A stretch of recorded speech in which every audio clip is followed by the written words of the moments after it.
I believe the cycles have been there really early on. I mean, when we look into the Egyptian economy, starting from the even 1960s until today, we always see this type of cycles that actually mask a vulnerability of the Egyptian economy to external and internal shocks.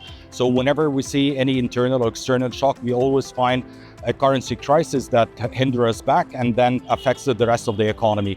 I believe this time the uncertainty is being, instead of having a crisis every 7 years or 8 years, now we're seeing a crisis happening every couple of years and maybe even less. This time, I believe that in order to move forward and in order to break this type of cycle, there needs to be having an economy that is more agile, resilient, but at the same time making sure that we export more than we import, because always the vulnerability is within the external sector.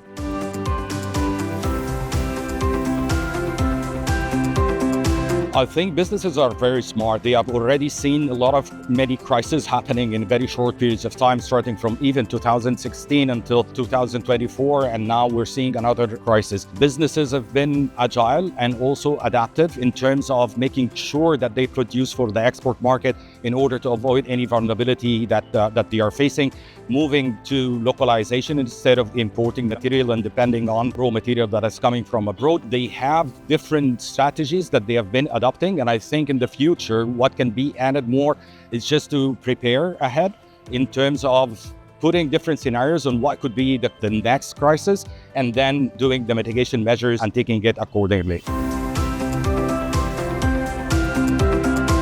The reason we are cautiously optimistic is because we have seen it before. I mean, we went through many crises that took place in recent years that we always come up and, resisted in a way. So I'm cautiously optimistic. I believe that it hinges all upon how the government is going to react in each crisis, hoping that it's not going to fall into the same mistakes before of defending the currency and trying to mitigate that risk through different policy measures that benefit from previous experiences.